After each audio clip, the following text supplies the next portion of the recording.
అతడు యెహోవా యందు భక్తి గలవాడై ఉండనని నీకు తెలిసే ఉన్నది.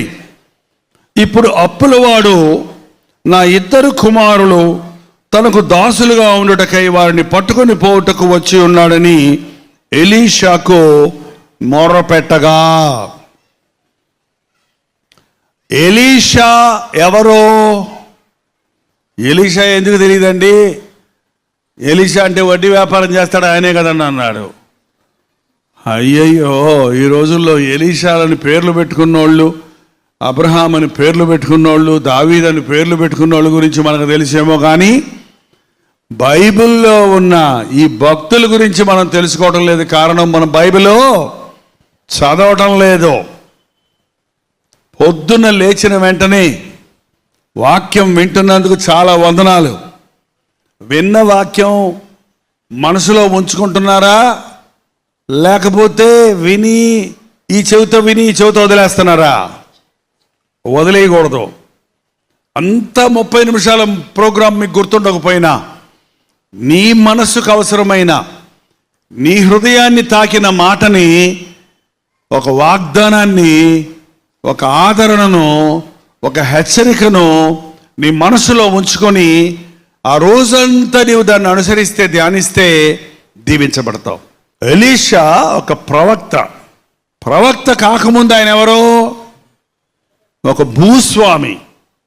ఎవరండి? 12 అరకలు పెట్టి భూమి దున్నేవాడంట. అంటే ఎంత భూస్వామో అర్థం చేసుకోండి. ఒక అరకు ఉంటేనే గొప్ప. మీకు అరకలంటే తెలియదేమో. ఇప్పుడు పల్లెటూరులో కూడా అరకలు పోయి ఏమొచ్చినాయి? ట్రాక్టర్లు వచ్చాయి. ఎన్ని ట్రాక్టర్లు ఉన్నాయన్నమాట ఆయనకి? 12 ట్రాక్టర్లు పెట్టి భూమి దున్నుతున్నాడంటే ఎంత గొప్ప భూస్వామో అర్థం చేసుకోండి. 12వ ట్రాక్టర్ ఆయనే డ్రైవ్ చేసుకుంటున్నాడంట, మిగిలిన వాళ్ళు కూలి వాళ్ళతో డ్రైవ్ చేయిస్తూ. అంత ధనము కలిగినప్పటికీ బాధ్యత కలిగిన వ్యక్తి. దేవుడు అతని యొక్క నమ్మకత్వాన్ని చూశాడు, బాధ్యతను చూశాడు. ఏలియా ఎవరో? ఇద్దరు ఒకటేనా? ఏలియా వేరు, ఎలీషా వేరు. ఏలియా ఎవరు? ఆయన ఒక దైవజనుడు. ఆహాబు కాలంలో వర్షం కురవదని చెప్పి ప్రార్థించినప్పుడు 3.5 సంవత్సరాలు వర్షం కురవలేదు. మళ్ళీ ప్రార్థిస్తే వర్షం కురిసింది. ఆయన ఒక గొప్ప దైవజనుడు, ప్రార్థనాపరుడు, దేవుని అద్భుత కార్యాలు చేసిన వ్యక్తి, ఆకాశం నుండి అగ్ని దింపిన వ్యక్తి, దేవుని చేతుల్లో బలముగా వాడబడిన ఒక దైవజనుడు. దేవుడు ఆ ఏలియాకు చెప్పాడు, నీ తర్వాత నా పరిచర్య చేయడానికి నీవు ఎలీషాను అభిషేకించాలి అని చెబితే, ఏలియా వెళ్ళేటప్పటికి ఎలీషా పొలం దున్నుకుంటూ ఉన్నాడు. అతడు దుప్పటి తీసి అతడు భుజముల మీద వేస్తే, నిన్ను దేవుడు పిలుస్తున్నాడు ఆయన సేవకు రమ్మని అడిగితే, నాకు పని ఉంది, నాకు పొలం ఉంది, నాకు కుదరదు, నేను ఏం చేస్తాను అనే సాకులేమీ చెప్పకుండా, దేవుడు పిలిచాడా నన్ను అని తన సమస్తము విడిచిపెట్టి ఏలియా వెంబడి వెళ్ళి ఆయనకి ఉపచారము చేశాడట. ఏలియా ఆకాశానికి ఎత్తబడుతున్న సమయంలో ఎలీషా నీకేం కావాలని అడిగితే, నీ మీద ఉన్న ఆత్మలో నాకు 2 కావాలని అడిగాడు. అలాగే 2 గొప్ప సేవ చేసిన వాడు ఎలీషా. ఆ ఎలీషా దగ్గరికి ఒక ప్రవక్తల శిష్యులలో ఒకని భార్య ఒకరోజు వచ్చి, అయ్యా నా పెనిమిటి చనిపోయాడు, అప్పులు చేసి చనిపోయాడు. ఏం చేసి చనిపోయాడు? అప్పులు చేసి చనిపోయాడు. ఇప్పుడు అప్పులోడు వచ్చి నా 2 కుమారుల్ని బానిసలుగా ఉండడానికి అప్పు తీర్చలేదు కాబట్టి బానిసలుగా ఉండడానికి తీసుకుపోవడానికి వచ్చాడు అని తన బాధను, తన వేదనను, తన గోడును దైవజనుడి దగ్గర చెప్పుకుంది. మనకు బాధలు వచ్చినప్పుడు ఎవరితో చెప్పుకోవాలి? పక్కింటి వాళ్ళతో కదండి, ఎదిరింటి వాళ్ళతో. ఎవరితో చెప్పుకుంటున్నావు? ఎవరితో పడితే వాళ్ళతో నీ బాధలు చెప్పుకున్నంత మాత్రాన అవి తీర్తవా, మరింత ఎక్కువ అవుతాయా? సన్యాసి రాసుకుంటే ఏం రాలుతుంది? బంగారమా, బూడిద రాలుతుందంట. నీ బాధలు నువ్వు చెప్తుంటే అవతలాడి చాలు ఊరుకో వదిన, నాకున్న బాధలు ఎన్ని ఉన్నాయో తెలుసా అని ఆమె బాధలు చెప్పుద్ది. అయ్యో అక్క, అయ్యో వదిన, ఏం చేద్దాం ఎప్పుడంటే ఇంకేం చేస్తామే, అదిగో ఫ్యాను, ఇదిగో చీర. ఎవరూ కూడా ఇలా వెరైటీగా ఉరేసుకోలేదు. అందరూ ఒక్కొక్కళ్ళే చేస్తున్నారు. మన ఇద్దరు ఒకసారి చేద్దాము. ఒక్క చీరతో ఒక్క ఫోటోతో ఇద్దరు చచ్చారని రేపు ఈ టీవీలో, ఆ టీవీలో, ఓ టీవీలో చెప్పుకుంటారు అని ముగింపుకు వస్తారు. అంతే కదండి. వాళ్ళకి సమస్యలకు విరుగుడు లేదు. చాలామందికి సమస్య విరుగుడు ఏంటంటే చావు అనుకుంటున్నారు. బాధలు భరించలేక చచ్చిపోదామనుకునే వాళ్ళకి ఒక మాట, ఈ లోకంలో బాధలు భరించలేక నువ్వు ఉరేసుకొని చచ్చిపోతే, లేకపోతే కిరసనాలు పోసుకొని కాల్చుకొని చచ్చిపోతే, లేకపోతే ఆ మాత్రలో ఈ మాత్రలో తెచ్చుకొని మీకి చచ్చిపోతే, లేకపోతే ఏ ట్రైన్ కిందో తలకాయ పెట్టి చచ్చిపోతే, ఏ గన్నేరు పప్పు తెచ్చుకొని నూర్చుకొని చచ్చిపోతే, నువ్వు ఇక్కడ చచ్చాక ఎక్కడ తెరుస్తావో తెలుసా? కళ్ళు నరకంలో కళ్ళు తెరుస్తావు. అక్కడ నరకం ఎలా ఉంటుందో తెలుసా మీకు? అగ్ని ఆరదు, పురుగు చావదు, ఏడ్పు, పళ్ళు కొరుకుట, అది గాఢాంధకారము. ఎక్కడైనా కాలేవాడు 5 నిమిషాలు కాలుతాడేమో, 10 నిమిషాలు కాలుతాడేమో, అక్కడ కాలుతూనే ఉంటాం, తోలు ఊడిపోతూనే ఉంటుంది, మళ్ళీ పోయి అతుక్కుంటుంది, మళ్ళీ కాలుతావు, మళ్ళీ ఊడుద్ది. అయ్యో, అబ్బో, అమ్మో అని 3 నెలల 6 నెలల యుగాలు తరతరాలు అల్లాడే స్థలం. అది దేవుడు మన కోసం చేయలేదండి. నరకం దేవుడు మనుషుల కోసం చేయలేదు. అపవాదికి, సాతానికి, దాని అనుచరుల కోసం చేశాడు. మనకి శరీరం ఉంది, ఆత్మ ఉంది. మన్నైనది వెనుకటి వల్లనే మంటికి చేరుతుంది. ఆత్మ దాన్ని దయచేసిన ఆత్మకు చావు లేదు. ఆత్మ చావదు, శరీరం చచ్చిపోద్ది. కానీ ఆ ఆత్మకు చావు లేదు. కాబట్టి ఆ పడిపోయిన దేవదూతల ఆత్మలు, ఆ సాతాను అపవాది దెయ్యముల ఆత్మలు, వాటిని చంపటం ఆత్మ చావదు. కాబట్టి అవి చస్తూనే ఉండడం కోసం, వాటి కోసం దేవుడు అగ్నిగంధకములతో మండే గుండాన్ని సిద్ధపరిచాడు. కానీ ఆయన ఆకారంలో, ఆయన స్వరూపంలో చేయబడిన నీ కోసం, నా కోసం మాత్రం కాదు. ఎవరికి చేశారు అది? అపవాదికి, దాని అనుచరులకు. చాలామంది అడుగుతారు, ఎందుకంటే సైతాన్ని దేవుడు బంధించేయచ్చు కదా, చంపేయచ్చు కదా, ఇంకా ఎందుకు ఆలోచిస్తున్నాడు అని. 1 నిమిషంలో చంపేయచ్చు దేవుడు, నరకంలో పడేయచ్చు, బిలంలో పెట్టేయచ్చు దాన్ని.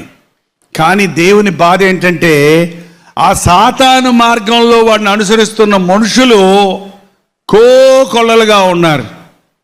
సైతాన్ని బంధిస్తే, సైతాన్ని అనుసరించిన వాడిని అందరిని ఏం చేయాలి? న్యాయవంతుడైన దేవుడు బంధించాలి. అందుకే ఏ ఒక్కడు నశించట ఇష్టం లేక మన కోసమే సాతానుని ఇంకా ఓర్చుకుంటున్నాడు దేవుడు.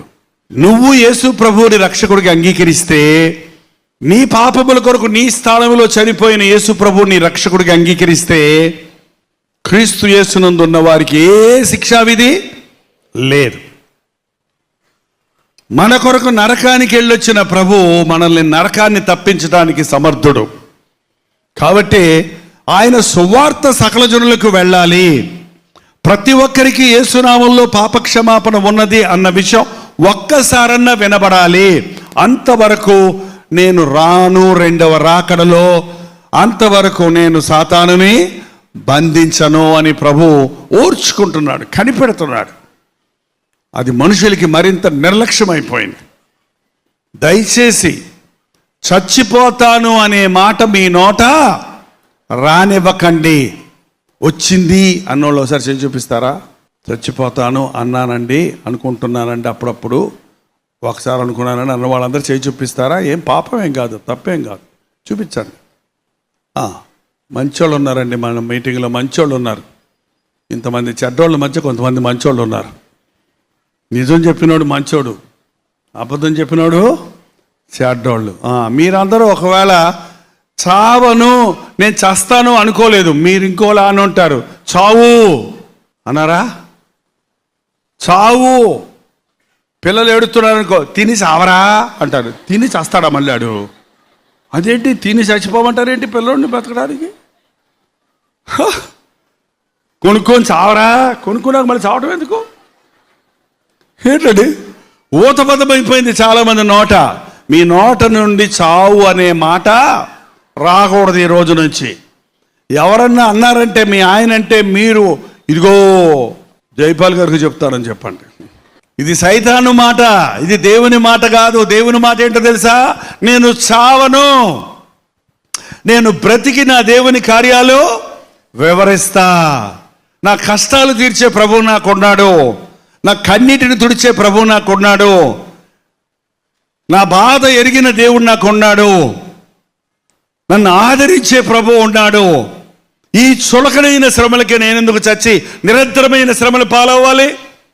ఈ లోకంలో వచ్చే తాత్కాలికమైన శ్రమలకు భయపడి నిరంతరం అగ్నిగంధకములతో మండే గుండంలో నేనెందుకు ఉండాలి? ఈ చులకనైన శ్రమలు తప్పించగలిగిన ప్రభువు నాకు ఉన్నాడు. కొంతమందికి రాత్రి వస్తే భయం అండి. రాత్రి వచ్చింది, చీకటి చీకటి చీకటి. కొంతమందికి ఉరుములు మెరుపులు వచ్చాయనుకో అంటారు. ఎంతసేపు ఉంటాయి ఉరుములు చెప్పు? రోజంతా ఉంటాయా? ఓ 3 సార్లు 4 సార్లు మళ్ళీ అంతే, అయిపోయింది. అంతలోకి చచ్చిపోవాల్సిన అవసరం ఏముంది? రాత్రి వచ్చిందంటే కళ్ళు మూసుకోవాలి, నిద్రపోతావు. కళ్ళు తెరిచేసరికి ఏమొస్తుంది? కళ్ళు మూసుకొని నిద్రపోతే తెల్లారితడికి ఏమొస్తుందండి? వెళ్తురు వస్తుంది. శ్రమలు అంతే. శ్రమల్లో దేవుడికి మొరపెట్టు, దేవుడు వెలిగిస్తాడు, దేవుడు విడుదలిస్తాడు, దేవుడు జయమిస్తాడు. అంతేగాని భయపడినప్పుడు భయపడుట వలన ఉరిచుద్దు అంటండి. భయపడకూడదు. పరిశుద్ధ గ్రంథంలో 365 సార్లు భయపడకో భయపడకో భయపడకో అని చెప్తూనే ఉన్నాడు దేవుడు. ఎన్ని రకాల భయాలతో మనుషుడు ఈ రోజున పీడించబడుతూ ఉన్నాడు. రోగాల భయం, ఆర్థిక ఇబ్బందుల భయం, పెళ్ళిళ్ళు అవ్వలేదని భయం, పెళ్ళిళ్ళు అయ్యాక వాళ్ళు జగడబాడుకుంటున్నారని భయం, పిల్లలు లేరని భయం, ఏంటండి జబ్బులు వస్తాయని భయం, ఎవరో చంపేస్తారని భయం, యాక్సిడెంట్ అవుద్దని భయం. కొంతమంది బండ్లు ఎక్కరు యాక్సిడెంట్ అవుద్దని. బండ్లు ఎక్కి యాక్సిడెంట్ అవ్వకుండా ఇంట్లో యాక్సిడెంట్ అవుదా ఏంటండి? ఇంట్లో నువ్వు నీ ఫ్యాన్ లూజ్ అయిపోయి దబాలు నెత్తిన పడింది అనుకో, ఏమవుతావు? నువ్వు ఎప్పుడు బస్సు ఎక్కలేదు, బాగానే ఉంది. ఇంట్లో అవదా? నిన్ను కాపాడేవాడు కొనుకడో, నువ్వు బయటికి వెళ్ళినా కాపాడతాడు, ఇంట్లో ఉన్నా కాపాడతాడు. యేసుప్రభు నీ దేవుడైతే భయపడవలసిన అవసరమో? భయం వేస్తే ప్రభువును పిలువు. గాఢాంధకార లోయలో సంచరించినను ఏ అపాయము నాకు లాదు, ఏ కీడుకు నేను భయపడను. ఈ లోకములో చాలామంది నష్టం కలిగినప్పుడు, అనుకున్నది జరగనప్పుడు, ఫెయిల్ అయిపోతే పరీక్షల్లో యవనస్తులు ఈరోజు చచ్చిపోదాం అనుకుంటున్నారు. పరీక్షలో ఫెయిల్ అయితే చచ్చిపోవటం ఎందుకు చెప్పు? మళ్ళీ రాసి పాస్ అవ్వచ్చు కదా. ఏంటంటే ఉద్యోగం రాకపోతే ఇంకింతే నా బతుకోవటం అనుకోవటం ఎందుకు? ప్రార్థించి మరొకసారి ప్రయత్నం చేయొచ్చు కదా. ఆయనకు అప్పచెప్పేయండి మీ జీవితాన్ని, మీ చింతలన్నిటినీ. ప్రభువు నాకు తోడున్నాడని విశ్వాసంతో వెళ్ళండి. దేవుడు అద్భుతమైన ఆశీర్వాదాలతో కూడిన జీవితాలను మీకు ఇస్తాడు. ఇక్కడ అప్పులు చేశాడు, అప్పులు తీర్చలేక మరి ఎందుకు చచ్చిపోయాడో తెలియదు. కానీ అప్పులన్నీ భార్య బిడ్డలకి ఆస్తిగా వదిలిపెట్టి చచ్చిపోయాడు ఆయన. ఎంత భయంకరమైన మనుషులండి ఈ రోజున. చచ్చేవాడు చావక భార్య బిడ్డల్ని బాధ పెట్టి చచ్చేవాళ్ళు ఉన్నారండి. భార్య బిడ్డల్ని కోర్టుల బట్టి తిప్పేవాళ్ళు ఉన్నారు. ఎన్ని విధాలుగా ఈ రోజున తప్పు చేసేది ఒకడైతే దాని ఫలితాన్ని అనుభవించేది మరొకటిగా ఉంటూ ఉన్నారు. చేరి నేరానికి శిక్షింపబడుతున్న వారు ఎందరో ఉన్నారు. ఈరోజు తల్లిదండ్రులు బిడ్డలకు ఆటంకంగా ఉన్నారు. తల్లిదండ్రులు బిడ్డల ముందు గొడవ పెట్టుకుంటుంటే, తిట్టుకుంటుంటే బిడ్డల మనసు ఎలాగుంటుందో మీకు తెలుసా? మీకు తెలియదు, బిడ్డలకే తెలుసు. అది ఎరా మీ అమ్మ రైటా నేను రైటా అని అడిగితే ఏం చెబుతాడు ఆ పిల్లోడు? నీ కుడికని కావాలా ఎడకని కావాలంటే ఏ కను కావాలని చెప్తాడండి? ఏ కాలు కావాలని చెప్తారు? అమ్మ మీద ప్రేమ ఉంటుంది, నాన్న మీద. అమ్మ నాన్న బాగుంటేనే బిడ్డల ముఖాల్లో నవ్వు ఉంటుంది, వాళ్ళు చదువుకుంటే పాస్ అవుతారు. పాస్ అవ్వలేదు దరిద్రుడా అని తిడుతుంటావు. నువ్వేమో రోజు తిట్టుకుంటుంటే మీ గురించి ఆలోచిస్తూ వాడు చదువుకోకుండా మనసు నెమ్మది లేక ఫెయిల్ అయిపోతే మళ్ళీ వాడినంటే ఏం ప్రయోజనం? ఆ తప్పెవరదే? నీదే. ఎంతమంది మీ ఇళ్లలో కుటుంబ ప్రార్థన చేసుకుంటారో చేయి చూపించండి. అసలు కుటుంబ ప్రార్థన అంటే ఏంటండి అని అడిగాడు ఒక ఆయన. చూడండి, ఒక నలుగురే చేయొద్దండి. ఓకే, కుటుంబాలు ఉన్నవాళ్ళు చేయొద్దండి. కుటుంబాలు ఉన్నవాళ్ళు అంటే పెళ్ళైన వాళ్ళందరండి. పెళ్ళైన వాళ్ళందరూ పొద్దున్న సాయంత్రం ఏం చేయాలి? ఒక చోట కూర్చొని, మంచం మీద చేయకండి ప్రార్థన, మంచం దిగండి, మంచం పక్కన మోకరించి కనీసం 10 నిమిషాలతో ప్రారంభిస్తే గంట సేపు కూడా మీరు ప్రార్థన. మీరు కుటుంబంలో బిడ్డలను కూర్చోబెట్టుకొని ప్రార్థన చేస్తున్నప్పుడు నరక శక్తులు, దెయ్యపు శక్తులు, రోగాలు ఇవన్నీ మీ ఇంటిలో నుంచి బయటికి వెళ్ళిపోతాయండి. ఎందుకంటే దేవుని దూతలు, యెహోవా యందు భయభక్తులు గలవారి చుట్టూ ఆయన దూత కావలి ఉంటుంది. ఇన్ని జబ్బులు ఎందుకున్నాయి నీ ఇంట్లో? ఇన్ని బాధలు ఎందుకున్నాయి నీ ఇంట్లో?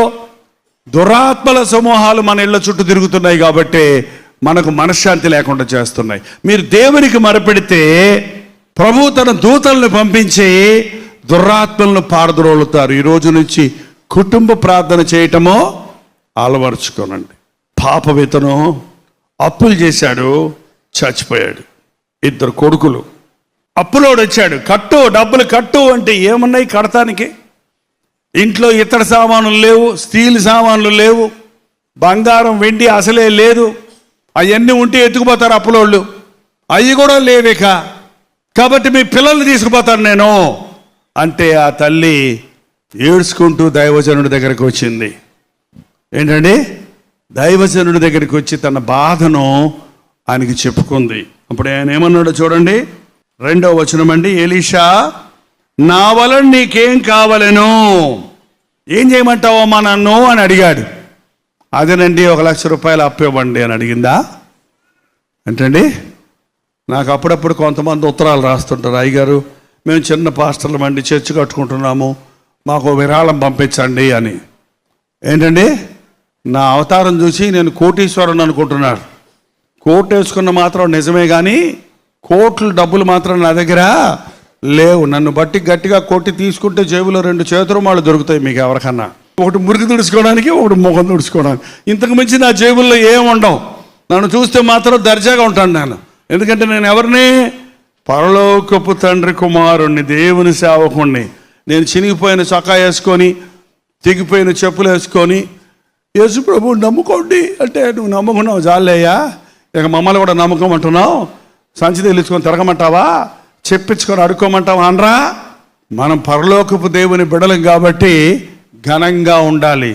విలువైన వస్త్రాలు అక్కర్లేదు కానీ శుభ్రమైన వస్త్రాలు వేసుకోవాలి. ఆడంబరాలు అక్కర్లేదు కానీ ఒక క్రమంగా డీసెంట్గా ఉండాలి. ఎందుకంటే మనం దేవుని ప్రతినిధులుగా ఉన్నాం. సేవకుల దగ్గర డబ్బులు అడగటం చాలా చెడ్డ అలవాటు అండి. అది సేవకుల దగ్గర డబ్బులు అడగాల్సిన పని లేదు. సేవకుల దగ్గర ఏమడగాలి? ప్రార్థనా సహాయం అడగాలి. ఏ సహాయం? ప్రార్థనా సహాయం. ప్రార్థనా సహాయానికి మించిన వాక్యానుసారమైన సలహాలు మనకి ఎంతో అవసరం అండి. మనకొచ్చే జబ్బుల్లో 100కి సగం జబ్బులు మన అవివేకం వల్లే వస్తున్నాయి. ఎందుకు వస్తున్నాయి? జబ్బు వచ్చినప్పుడల్లా సైతాన్ని పంపించాడు అనకండి. నువ్వే చేతులు కడుక్కోకుండా తింటే ఏమవుతుంది? పొట్టలో రాదా జబ్బు? మంచిలు తాగమంటే తాగకుండా ఎండబెట్టుకుంటే కిడ్నీలో స్టోన్స్ రావా? మద్యం తాగకూడదంటే పొద్దున్న లేచిన కాడి నుంచి సారాయే తాగుతుంటే గుండెపోటు రాదు, గుండెలో నరాలు ఉబ్బిపోవు, బీపీలు రావు. కోపపడు కుడి అని దేవుని వాక్యం చెప్తుంటే సుర్రు తిర్రు సుర్రు సుర్రు సుర్రు సుర్రు అంటుంటే బీపీ పెరిగిపోదు, పక్షవాతం వచ్చి కాలు చేయి పడిపోదు. పోతే తినొద్దురా ఏది పడితే అదే అని చెబితే వద్దన్నదే తింటా కూర్చుంటే, కొవ్వు పదార్థాలు తింటా కూర్చుంటే ఏమైపోద్దండి? మనం తినే ఆహారాన్ని బట్టే మన రోగాలు ఎక్కువ అవుతున్నాయి. తినకూడనివి తింటున్నాం, తినవలసినవి తినటం లేదు. తోటకూర తింటారా మీరు? ఇట్లా అడుగుతుంటానండి. మీరు కొంతమంది తోటకూర అనగానే గుర్తు వస్తుంది అనమాట, లేకపోతే వాక్యం గుర్తురాదు. అందుకు అడుగుతుంటాను, తోటకూర తింటారా? బచ్చల కూర, గోంగూర, మునక్కూర.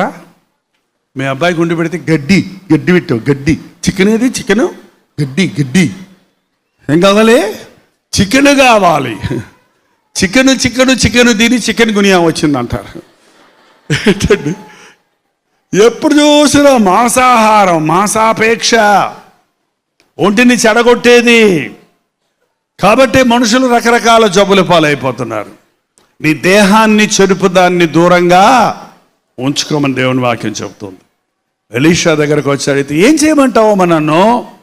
నీ దగ్గర ఏముంది అని అడిగాడు. నీ దగ్గర చూడండి, దేవుడు ఎప్పుడు కూడా శూన్యంలో నుంచి ఏం చేయడండి. ఆయన నీ దగ్గర ఉన్నదాన్ని దీవిస్తాడు. మాయలు చేసేవాడు కాదు మన దేవుడు. చెప్పండి, మాయలు చేసేవాడు కాదు మన దేవుడు. బూటకాలు దేవుడు కాదు ఈయన, యథార్థమైన కార్యాలు చేసేవాడు.